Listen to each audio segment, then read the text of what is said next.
Breaking news. Foreign Affairs Committee fought UK government failure to assist nationals detained in foreign countries as Nnamdi Kanu's family appeals British High Court judgment. Hey guys, welcome back to Prospect Channel TV. Thank you for always coming out here. If you are just joining us, please kindly subscribe to this channel and don't forget to give us a thumbs up. Thank you. The United Kingdom's Foreign Affairs Committee, FAC, in its report has faulted the UK government's failure to intervene and assist British nationals held hostage or in detention in foreign countries across the world. The committee stated that the UK government has failed to prevent adopter states from weaponizing the citizenship of British nationals for geopolitical ends. This comes at the time when the family of the detained leader of the indigenous people of Biafra, Nnamdi Kanu, who holds dual citizenship as a British Nigerian, said they are appealing the UK High Court judgment, which held that the Foreign, Commonwealth and Development Office, FCDO, can lawfully evade reaching any conclusion on whether Kanu has been subject to extraordinary rendition. Reacting to the report, one of Kanu's lawyers, Barrister Aloy Ejimakor, said the report draws on evidence provided by the detained IPOB leader's family in relation to Kanu. Ejimakor narrated that Kanu was adopted and tortured in Kenya by the Nigerian security force and subjected to extraordinary rendition to Nigeria in June 2021 and had remained in detention. Ejimakor noted that the Foreign Affairs Committee report is timely as the Kanu family was about to appeal against the UK High Court judgment that the FCDO can lawfully evade reaching any conclusion on whether Kanu has been subject to extraordinary rendition.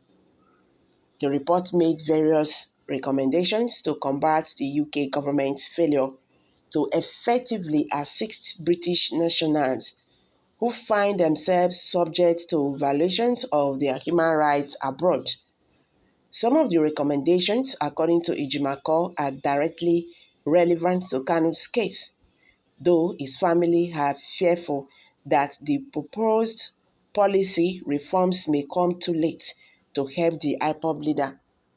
In the report, the UK Foreign Affairs Committee recommended that where, as in Kanu's case, there is a UN working group on arbitrary detention opinion that the detention of a UK citizen is illegal. The FCDO should assume that the case will not be judged in line with international standards and should respond accordingly. The government should, as a matter of practice, promote public acceptance of the opinion. Ejimakor said the report notes that in Mr. Kanu's case, the UK government has not issued any comment on the case, unequivocally finding that Mr. Kanu has been subject to arbitrary detention. The committee further recommended within the next 12 months, the government should formalize and publish guidance outlining critical criteria for determining whether the detention of a UK national by a foreign state is considered arbitrary. A review should then be carried out of all UK nationals detained overseas according to the established criteria. The conclusions of the nature of the detention should be used to classify the case internally in discussions with the family and where appropriate publicly. Ejimakor noted that the Kanu's family supports the recommendation as it has emerged from Kano's judicial review challenges that the UK government does not have any specific policy to deal with British nationals subject to extraordinary rendition abroad. The committee also recommended that the FCDO should have a central repository for information on cases of arbitrary detention, detailing processes followed and learning gained, and should adopt a systematic approach to all cases, not, sim- not simply a sample. According to the report, the majority of families who provided evidence towards the FCA on behalf of loved ones detained abroad described a consistent feelings of a lack of transparency from the FCDO and inadequate communication regarding the FCDO's efforts to assist their loved ones. The report noted that Kano's family concern is that although they have had regular communication with the FCDO, this might not have been forthcoming had their legal representation not requested it.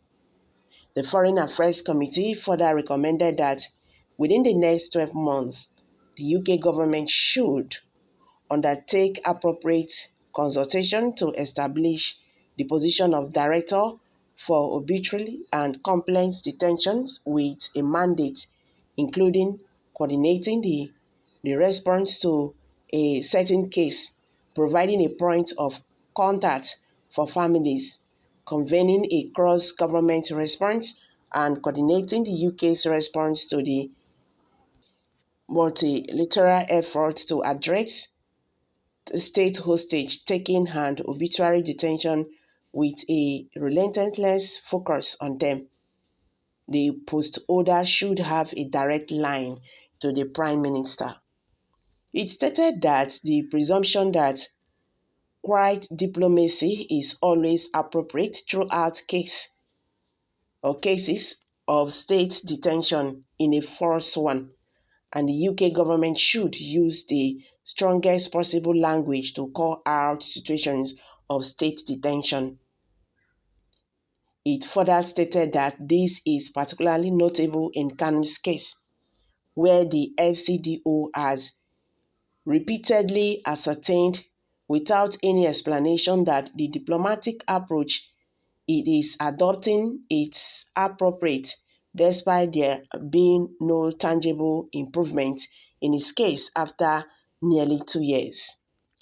You see, the way the UK government is just like they are in support of what is happening to Mazi Nnamdi Kanu, okay? Because they are quietness, they are cold, they are very cold in this issue. The other time, Nnamdi Kanu's lawyer also accused the UK government the British High Commissioner in Nigeria, for not visiting his national in the prison or in the detention, in custody, I mean to say, not prison. You understand? So their codename speaks volume. So guys, let's quickly hear from you. What's your take on this? Kindly share your thoughts below the comment section. Thank you for this coming out here. God bless you. Bye for now.